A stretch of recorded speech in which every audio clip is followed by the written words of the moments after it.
Bonjour, bienvenue sur les mondes de Nauticus, c'est Nauticus et aujourd'hui je suis accompagné de Titi pour une rentrée vide-grenier. Donc les vide-greniers avaient lieu samedi 1er août et dimanche 2 août. Donc on s'est un petit peu baladé, on en a fait deux. Donc on en a fait un dans la région d'Avranches où on a trouvé des petites choses intéressantes et un autre le lendemain dans le secteur de Granville où on a trouvé aussi des très belles choses.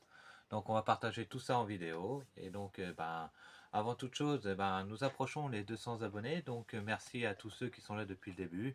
Merci à tous ceux qui nous rejoignent via les abonnements. Et donc j'espère que cette vidéo vous plaira. Et donc on va commencer tout de suite avec le vide-grenier de samedi et les découvertes qu'on a trouvées.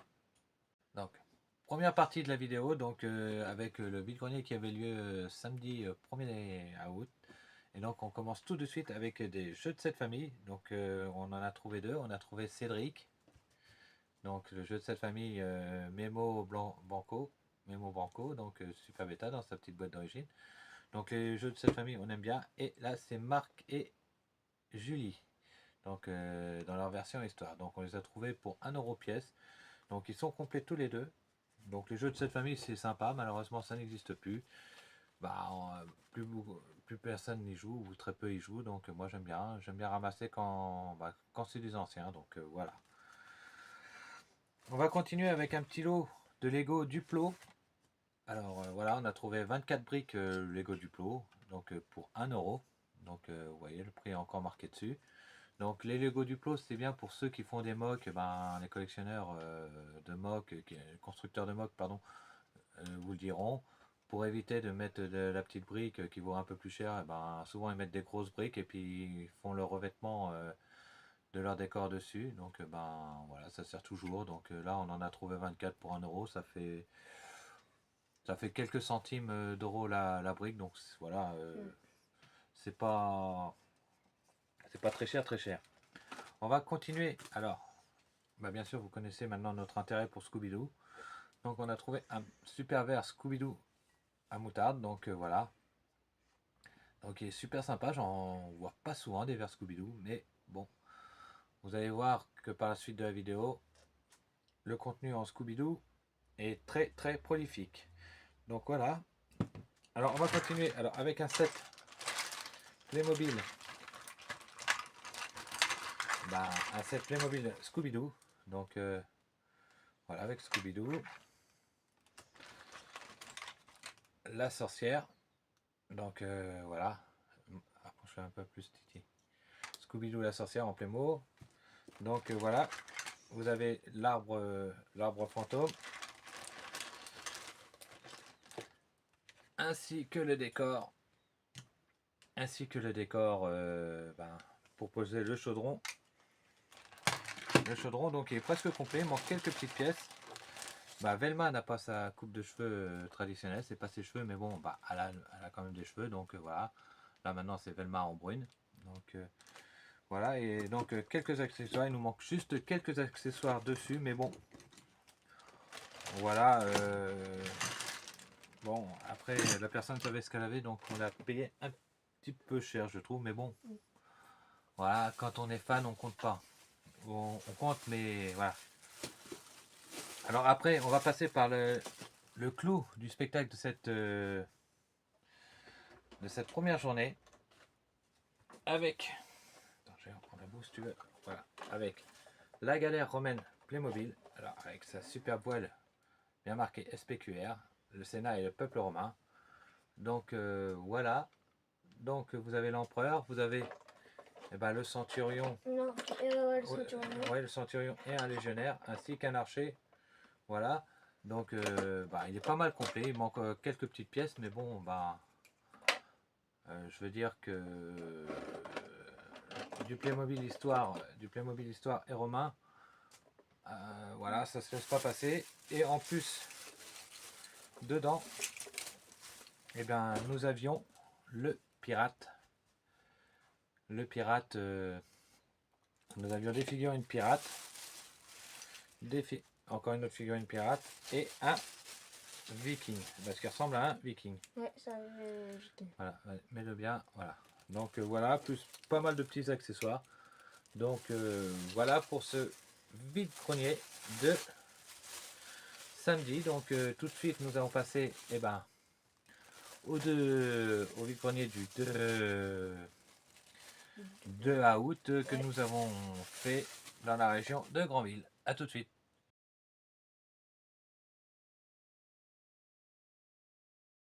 Donc, bonjour, nous vous présentons le set Scooby-Doo et sorcière. Donc voilà tel qu'il est monté. On vous l'a présenté tout à l'heure dans la vidéo longue des trouvailles. Et donc là, nous vous le montrons. Nous vous le montrons monté. Et voilà, donc il manque quelques petites pièces, mais bon, il est relativement complet. La sorcière est super. Voilà, l'arbre fantôme est très original, je trouve. Donc voilà. Retour sur cette deuxième partie des mondes de Nauticus. Donc voilà, nous allons parler du vide-grenier et du retour du dimanche 2 août. Donc nous avons fait un vide-grenier dans la région de Granville. Et donc nous avons trouvé beaucoup de choses. Et donc on va commencer tout de suite avec des magazines. Donc vous connaissez maintenant nos goûts pour voilà, pour le western. Et donc voilà, donc vous reconnaissez Lee Van Cleef qui est un célèbre acteur de western. Et donc voilà, et dedans c'est le film, en fait c'est les films. Donc là c'est les jours de la colère. C'est un roman photo, voilà, c'est des romans photos sur des westerns.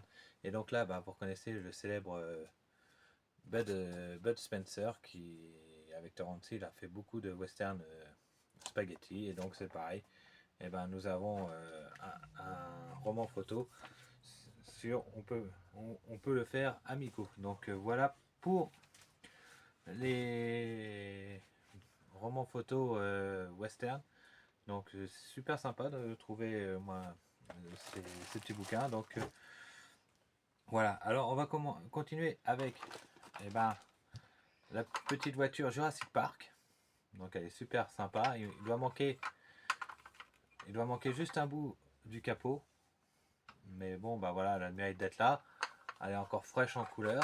Malheureusement, ce n'est pas une vintage. Mais bon, pour 1 euro, je pense que ça valait pas le coup de la laisser. Donc voilà, super sympa. Donc elle ira rejoindre nos dinosaures. Car je pense que tout le monde adore Jurassic Park et nous les premiers. On va continuer. Alors, on n'a pas trouvé un véhicule G.I. Joe ni 2 véhicules G.I. Joe, mais 3 véhicules G.I. Joe. Donc 3 véhicules G.I. Joe, certes modernes, mais qui ont le mérite d'être là et qui sont sympas. Donc voilà, nous allons commencer avec le Cobra Venom Cycle. Donc il est quand même super sympa. Il a l'air d'être assez complet. Donc voilà, avec son camouflage qui est très très sympa. Il a un camouflage qui est super. Donc j'adore ce petit véhicule là. Bon, même si je suis pas très fan des nouveaux G.I. Joe. Donc il a été sorti, c'est une série qui est sortie en 2002. Lui il est sorti en 2003. Mais pour le film G.I. Joe vs Cobra. Donc voilà pour lui. On va continuer avec l'assaut quad. L'assaut quad des G.I. Joe. Alors voilà, donc l'arme, je sais pas si elle va là, si c'est une arme G.I. Joe. Si vous connaissez, merci de nous le dire en commentaire, parce que là je sais qu'il manque un lance-missile. Il y a un lance-missile là. En plus c'est des véhicules Sonic. Donc voilà. Donc voilà pour ce petit véhicule qui lui on voit souvent. On le voit passer souvent en vide-grenier. Donc je me cassais pas la tête de l'acheter chez des pros parce qu'on le voit souvent passer. Et pareil celui-là c'est le Razor Sand. Le Sand Razor. Voilà. Donc à l'origine il est livré avec Dusty. Donc voilà, il est de 2002 aussi et j'adore ce quad un peu futuriste avec camouflage désert. Donc ça c'est vraiment super super super sympa. Donc on va continuer avec des figurines Scooby-Doo. Donc on va commencer par les petits. Donc voilà. Donc alors nous avons Sammy. Nous avons Sammy. Donc vraiment sympa. Bien articulé. Nous avons Scooby-Doo en tenue, je sais pas trop ce qu'il a. Il a une espèce Magique, un truc comme ça. il a une espèce de combinaison. Et on a deux fois Velma. Mais bon, bah, on verra pour trier. Après, nous avons réussi à trouver des fantômes, car chez Scooby-Doo, c'est le plus dur. Donc, nous avons le coureur de course spectral, le Ghost Racer, voilà, qui lui est un fantôme pas très courant, qu'on voit pas très souvent.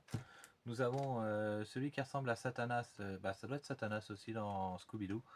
Donc c'est pareil, on le voit pas très souvent. Donc il est super sympa, donc ils sont en super propre, en bel état. Et nous avons l'espèce de zombie loup-garou, je sais plus exactement, mais lui est une tête et un visage connu des fantômes dans l'univers de Scooby-Doo. Donc voilà, donc avant de passer au jeu et puis à la dernière grande découverte, donc les fans de Warhammer et de Game Workshop vont sûrement adorer parce que voilà, on a trouvé un lot très intéressant de figurines. Et donc on vous dit à tout de suite pour la dernière partie de la vidéo. Donc voilà, dernière partie de la vidéo. Et donc on va continuer avec les jeux. Donc avec une boîte bois et champ. C'était une boîte de loto qui était créée par Nathan. Donc voilà, elle est très très vieille, elle a du vécu. Donc voilà, ça se présentait sous des petites grilles avec des petites cases comme ça. Et donc il suffisait de piocher et de remplir ces grilles comme au loto. Donc voilà, donc c'est toujours sympa de trouver des jeux vintage comme ça. Celui-là il est de 1979 et donc c'est super super sympa. Alors on va continuer par un jeu que les amateurs de foot aiment bien. Donc Subbuteo, alors Olympique de Marseille. Donc voilà, c'est le produit officiel, c'est la gamme Subbuteo qui avait sorti. Voilà, donc pour les supporters de Marseille, ça leur rappellera un souvenir qui commence à devenir lointain. Donc avec la victoire en Ligue des Champions. Donc voilà, vous avez la notice. Vous avez le terrain de foot. Donc tiens, oh, oui quand même. Et vous avez les équipes. Voilà, vous avez les équipes. Alors, on va essayer de vous présenter un joueur de l'Olympique de Marseille. Donc voilà, c'était un joueur de l'Olympique de Marseille, un joueur sûrement du Milan AC. Donc on a du mal à voir les maillots rayés. C'est vraiment tout petit. C'est quand le focus faudra se faire. Voilà, on devine les rayures. Donc voilà, vous avez tout pour faire une partie. Donc voilà, vous avez les buts. Vous avez tout ce qu'il faut, les poteaux de corner. Ouais. Voilà, vous avez les poteaux de corner, vous avez tout. Tout ce qu'il faut pour faire un match de foot. Et donc voilà, on montre pour nos amis marseillais un joueur de l'Olympique de Marseille. Donc voilà pour ce jeu là. Donc toujours sympa d'avoir des jeux vintage comme ça. Voilà, on va poser ça. Et donc on va terminer par la dernière grosse partie. Et vraiment la plus sympa pour moi. Franchement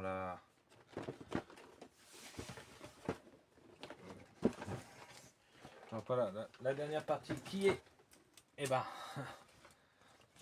alors voilà, qui est du Warhammer. Alors on va vous montrer quelques figurines parce que les gens qui veulent aller voir le short, on va les renvoyer vers le short. Donc nous avons du Skaven, nous avons du Gobelin, nous avons, vous voyez, des tas de figurines. Donc on va renverser, on va faire un gros plan. Voilà, hop, vas-y, on va prendre la caméra. Hop là, vous venez avec moi. Voilà, et voilà tout le tas de figurines. Donc vous voyez, alors on va en prendre quelques-unes. On va prendre, voilà, vous avez d'archer gobelin, vous avez du nain, Du chevalier, du haut elfe, du chevalier. ouais. Titi, allons. Vous avez même de la figurine grenadier, donc qui est vraiment super sympa. Donc voilà. Et celle-là. Voilà, encore un tueur de troll.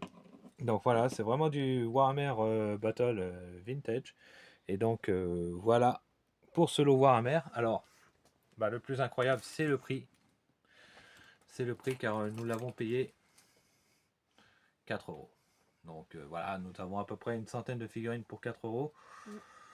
Donc comme quoi, de temps en temps, même si on n'en trouve pas tous les vide-greniers, et ben ça mérite des fois.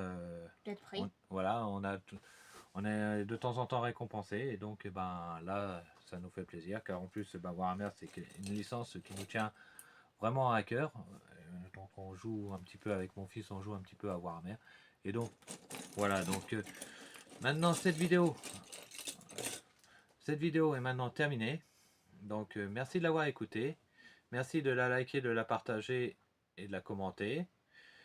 Merci de vous abonner si ce n'est pas déjà fait, car bah, on s'est fixé avec Titi, on s'est fixé un petit objectif pour l'anniversaire, pour les 1 an de la chaîne qui auront lieu à la fin du mois d'août. Donc on aimerait arriver à 200. la barre des 200 abonnés. On sait que ça sera grâce à vous si on le fait. Donc bah, merci de le faire, merci de nous aider. Et nous on vous dit à bientôt dans ce monde ou dans un autre pour partager avec vous nos souvenirs d'enfance. À bientôt.